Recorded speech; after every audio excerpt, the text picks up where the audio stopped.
ऐसे एक्ट करो जैसे कुछ भी तुम्हें इफेक्ट नहीं करता, क्योंकि जिस दिन तुम्हारी इमोशंस दुनिया के कंट्रोल में आ गई, तुम्हारी पावर खत्म।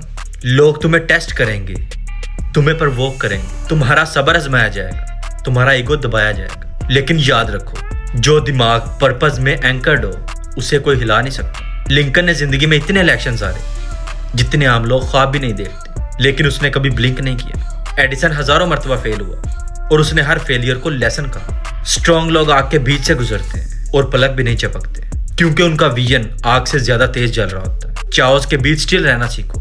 अपने दिमाग को ट्रेन करो कि जब जिंदगी तुम्हारी बुनियाद हिला दे, तुम अपने फ्यूचर सेल्फ के विजन को छोड़ ना दो। इमोशंस को डिसिप्लिन करो, एनर्जी को गार्ड करो, काम के साथ चलो, क्लैरिटी के साथ बोलो, अनब्रेकेबल इंटेंट के साथ एक्शन लो।